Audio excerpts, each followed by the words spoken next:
안녕하세요. 과학을 걷는 시간 다섯 번째 간장에 관한 주제로 다시 되돌아왔습니다. 저는 김윤영입니다.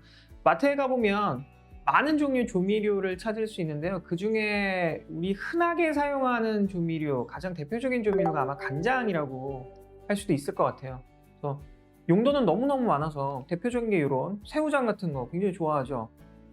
저는 좋아해요. 너무너무 좋아하는데 꽃게장이나 뭐 이런 거. 이게 간장하고 굉장히 이게 잘 궁합이 맞아요. 고기라든지 이런 류의 단백질들 이런 것들이 특히나 간장 그냥 사용하지 마시고 살짝 설탕 같은 거 섞어서 쓰시면 단짠 이거 못 이겨요. 그게 우리나라 한식에서 갈비찜이거든요. 우리 조상들이 대단한 거예요. 과학적인 건데 어쨌든 굉장히 다양한 용도로 활용되는 이 간장이요. 이 간장도 알고 소비하자라는 게 오늘의 주제가 되겠습니다. 어떤 간장이 좋다. 어떤 간장이 나쁘다가 아닙니다. 이런 게 유해하다 뭐 이런 게 아니에요. 예, 현명한 소비에 가이드를 제시를 해드리는 거고요. 선택은 여러분이 하시는 겁니다. 자, 이 새우장 속에 보통은 어떤 간장을 쓰실까요? 이런 새우장이나 게장이나 많이 만들어야 될 때는 보통은 간장을 이렇게 쉽게 비싼 간장에 손은 잘 안 가잖아요. 예, 근데 싼 간장과 비싼 간장은 분명히 그 이유가 있습니다. 그 이유에 대한 이야기라고 생각하시면 될 것 같아요. 간장은 기본적으로 전통 방식으로 만들려고 하면 지금 보시다시피 메주를 띄워서요. 그거를 발효를 시켜서 그걸로 또 장을 만들잖아요. 자, 이 메주를 띄운다는 것 자체가 콩을 전 잘 몰라요. 전 옛날 사람이 아니기 때문에 콩을 가지고 뭐 반죽을 하고 어쩌고 하는 과정이 있겠죠. 그 다음에 이 메주를 그렇게 이렇게 매달아 놓는 과정은 뭐냐면 발효를 시키는 거예요. 이 발효하는 과정이 시간이 오래 걸려요. 당연한 겁니다. 그리고 노동품도 많이 들어가니까 전통 방식으로 제조한 간장은 당연하게도 가격이 비쌀 수밖에 없어요. 기본적으로는 제조 시간이 오래 걸려요. 이렇기 때문에 공장에서 대량 생산하고자 하는 간장하고는 제조 방식의 결이 많이 다릅니다. 그래서 간장의 종류가 나뉘게 되는 거거든요. 지금 마트를 혹시 가실 계획이 있다면 간장 코너에 가셔서요. 뒤집어 보시기 바랍니다. 식품을 선택을 하실 때 사실 지금 과학을 걷는 시간에서 여러 가지 식품에 관한 이야기들 뭐 이런 것들을 많이 하고 있는데요. 특히나 공산품, 그러니까 가공식품류 같은 경우에는 반드시 거기에 전성분 같은 것들, 성분 표시가 되어 있는 것들을 한 번쯤은 읽어보시는 걸 저는 추천을 드려요. 궁금하잖아요. 내가 먹는 건데 또는 우리 아이가 먹을 건데 그러니까 그런 걸 확인을 해보시고 찾아보는 것도 하나의 재미가 되지 않을까라는 생각을 좀 하게 됩니다. 간장은 크게 한 3가지, 4가지 정도 종류로 나눌 수가 있을 거고요. 첫 번째 가장 가격이 싼 간장부터 말씀을 드리면 뒤에 딱 보시면 산분해 간장이라고 써 있어요. 이름부터 뭔가 좀 세 보이죠? 산분해 간장이라고 하는 건 말 그대로 산으로 분해한 간장이에요. 이게 너무 어이가 없죠. 왜냐면 산이라 그러면 우리 왜 염산 뭐 이런 거 생각을 하잖아요. 정답입니다. 그 염산으로 분해를 한 간장이에요. 더 물음표가 생기실 거예요. 도대체 염산으로 간장을 어떻게 만들어? 네, 가능합니다. 우리 콩을 메주로 만들어서 띄운다, 발효시킨다라는 건 어떤 과정이냐면 콩이 가지고 있는 단백질을 미생물의 도움을 받아서 내가 맛있다라고 느끼는 여러 가지 물질로 분해를 하는 과정이에요. 그런 과정에서 내가 맡을 수 있는 향, 이걸 보통 이제 향미라 그러죠. 그런 것들이 막 올라오기 시작을 하는 겁니다. 시간이 오래 걸려요.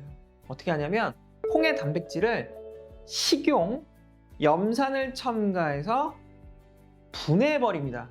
이런 과정을 이제 가수분해라고 해요. 그러면 단백질은 사실 우리 감각기관이 감각을 할 수 있는 게 많지가 않아요. 냄새라든지 아니면 미각 같은 경우는 단백질을 못 느끼거든요. 덩치가 커서 그렇습니다. 근데 그걸 염산으로 가수분해를 하면 아주 짧은 시간에 그 단백질이 분해가 되기 시작을 하면서요. 정말 놀랍게도 한 1, 20분 있다 보면은 거기서 간장 냄새가 나요. 최소한 된장 냄새 같은 그런 냄새가 막 올라옵니다. 그렇게 만들어진, 물론 그대로 사용하진 않아요. 그걸 이제 다시 염기로 수산화나트륨이나 뭐 이런 걸로 중화한 다음에 추출을 해낸 아미노산 액이라고 있어요.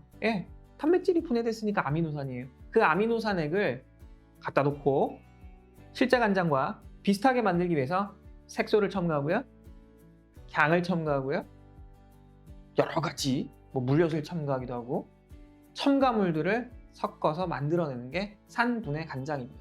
자, 그렇다면 이게 위해할까요? 라는 건 좀 다른 얘기예요.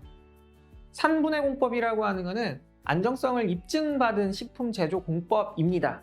그런데 이 얘기를 듣고 조금 찝찝한데, 그러면 다른 제품 선택을 하시면 되는 거예요. 산분해 간장. 그러니까 산분해 간장은 굉장히 가격이 쌉니다. 마트 가서 딱 뒤집었는데 가격이 좀 있네? 근데 뒤에 양조간장이라고 써있다면 이건 전통 방식으로 메주를 띄운 게 맞아요. 그런 방식으로 만든 간장을 우린 양조간장이라고 하고요. 근데 혼합간장이라는 것도 있어요. 자, 이 혼합간장은 산분해 간장과 양조간장을 섞어 놓은 겁니다. 말 그대로 혼합했기 때문에 혼합간장이에요. 왜냐면 산분해 간장이라고 써있으면 사실 소비자 입장에서 선뜻 손이 안 가요. 그렇잖아요. 왜 산이라고 하면은 뭔가 건강에 안 좋아 보이는데. 그래서 섞어 놓습니다. 근데 비율을 이렇게 명시한 경우도 찾아볼 수가 있어요. 섞었다. 양조간장과 혼합간장을 섞었기 때문에 혼합간장이다. 그거보다 윗단계도 있거든요. 정말 비싼 간장들도 많은데 그런 것들이 이제 한식간장이라고 따로 불러요. 그러니까 그런 것들이 가장 윗등급, 최고 등급의 간장입니다. 근데 이게 선뜻 손이 안 가요. 너무 비싸요. 그러니까 가격대를 보면 요만한 병 한 병에 2,000원짜리가 있으면 요만한 병 한 병에 10,000원짜리도 있거든요. 그러니까 모든 식품들이 다 그렇긴 하지만 사실 전통이라는 말이 들어가면은 좀 많이 가격이 비싸지죠. 근데 그건 당연한 거라고 보거든요. 왜냐면 시간, 그 다음에 노동 이런 것들이 들어가기 때문에 당연한 거라고 보긴 하는데, 그래도 이만한 간장게장 만들려고 그러는데 간장이 이만큼이 필요한데 요거 하나에 10,000원 이러면 선뜻 손이 안 가죠. 당연한 거죠. 그래서 하나 또 가이드를 또 드리자면, 팁이죠. 간장은 전부 다 공통적으로요, 그러니까 종류를 표시해 놓는 것도 표시해 놓는 건데 이 지수를 써놔요. 근데 이 지수를 아마 잘 모르셔서 그냥 지나치실 거예요. TN 지수라고 써 있거든요. T는 토탈이에요. N은 이제 질소를 의미를 하고요. 총 질소 함량이라고 하는 숫자를 표기를 해 놓습니다. 모든 간장에는요. 근데 이걸 왜 표기해 놓냐면 이 안에 단백질이 분해된 아미노산, 그러니까 아미노산이나 단백질이나 질소를 포함하고 있거든요. 그래서 총 질소 함량이 높다는 건 결국엔 단백질 또는 아미노산 함량이 높다는 거예요. 특히나 아미노산 함량이 높다는 거예요. 그러면 아무래도 맛이, 풍미가 좋은 간장이라고 이야기를 할 수가 있거든요.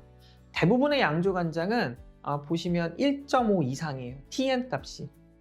TN이라고 써있기도 하고 또는 총 질소 함량이라고 써있기도 합니다. 그래서 마트 가셨을 때 조금 맛있는 간장을 선택을 하고 싶다 그러면 뒤에 써있는 TN 지수를 1.5 이상 골라주신다면 실패하지는 않는다.